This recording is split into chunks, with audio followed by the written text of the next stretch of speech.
I was standing 500 feet from the dam when Sanford Dam let loose, trying to convince my neighbor he needed to get out or we're both going to die. Entire communities washed away. In a matter of 12 minutes, it was all gone.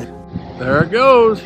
The Eatonville Dam failure that sent a wave of floodwater down the Tittabawassee River. That, in turn, caused the Sanford Dam to breach as well. Those dam breaks sent millions of gallons of water downstream, causing tens of millions in damages. Since then, 2 law firms have filed lawsuits claiming severe negligence. DNR and Eagle took control of the dam from Boyce Hydro. The state didn't protect the people when they took control of the dam. They raised the lake level 8 feet before this happened. They knew that Boyce was non-compliant, that they weren't fixing the dams. The mistakes they made led to the devastation of 10,000 people, and yet they take no responsibility.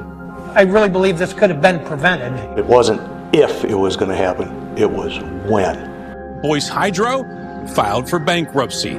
It will likely never have to pay homeowners who lost their homes. Boyce is trying to get out of this in bankruptcy, but I'm making a claim against Boyce.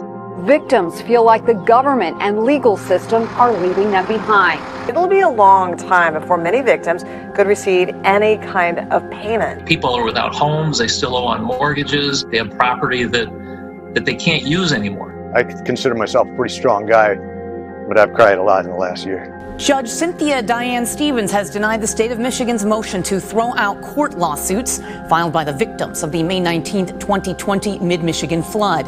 The state was trying to get them thrown out.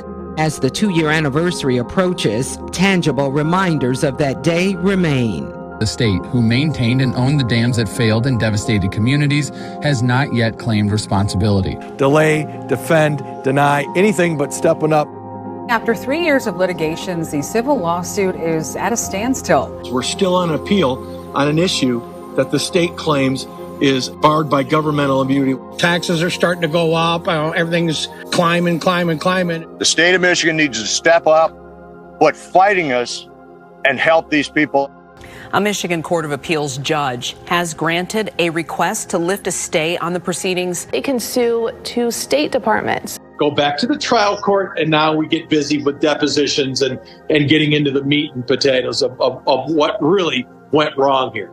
Justices are denying the latest appeal dealing with the Midland County dam failures. The Michigan Supreme Court denied dismissing the state from lawsuits tied to the failures. The lawsuits now go back to the Court of Claims.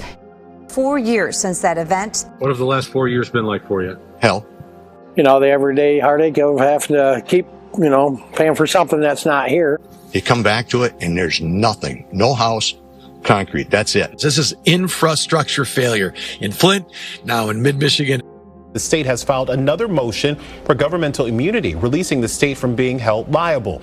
The state argues the case should be dropped because it's not responsible for the failure. This is sadly exactly what happens, and they're able to kick the can down the road and delay. It's not fading from our memory.